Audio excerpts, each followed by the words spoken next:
వాణినికేతన్ జయ జయ హో వాణినికేతన్. సివి రమణ. మనం పవర్లో రాయాలంటే ఎట్లా రాస్తాం? So 10 cube is equal to 1000. ఎందుకు ఆలోచిస్తున్నారా మీరు? అంత ఈజీనే కదా. ఓకే, ఒకటి అయిపోయింది కదా.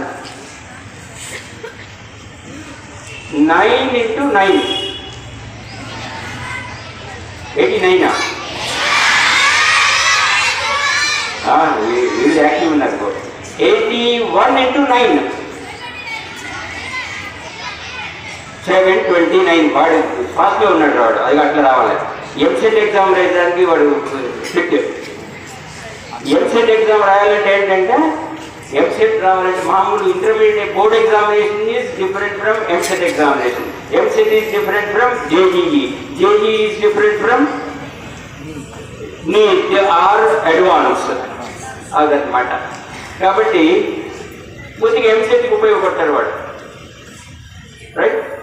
అంటే ఎంసెట్లో ఉండేవాళ్ళు ఎట్లుండాలి? మామూలు బోర్డ్ ఎగ్జామినేషన్ కంటే కూడా they must read question very fast, understand it very fastly, and solution also must be they must find out solution very fast.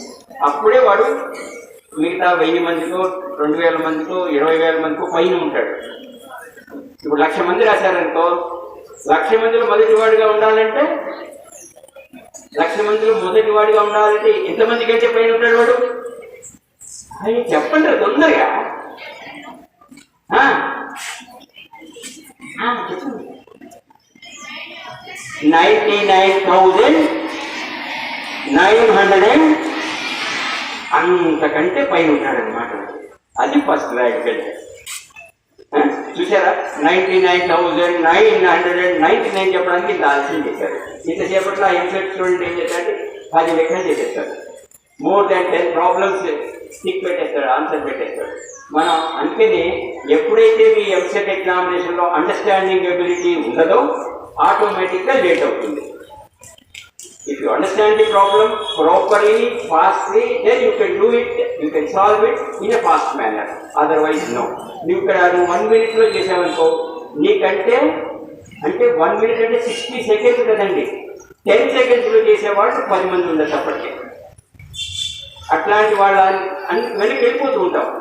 కాబట్టి concentration is more important, self practice is more important. అందుకని ఇప్పుడు మనం ఏం చేసామండి? 10 cube ఒకటండి, ఇంకోటి ఏం చేసామండి? 10 cube ఒకటి చేసాం, ఇంకోటి 9 cube. ఈ రెండింటి యాడ్ చేయండి, ఎంత అవుతుంది? అదే 10 cube ని ప్లస్ 9 cube ని యాడ్ చేయండి. Good, good, very nice. 1729. అదండి రామానుజన్ నెంబర్ అండి. అది ఆయన రామానుజన్ నెంబర్ అంటే. కాబట్టి మీరు కూడా గొప్పగా చదువుకొని మంచిగా గణిత శాస్త్రవేత్తలు అవ్వాలని ఆ సరస్వతీ దేవిని భగవంతుని కోరుకుంటూ ఈ అవకాశం ఇచ్చినటువంటి హెడ్ మాస్టర్ గారు, మేనేజ్మెంట్ ఇన్స్టిట్యూట్, మా టీచర్స్ అందరికీ కూడా ధన్యవాదాలు. Thank you.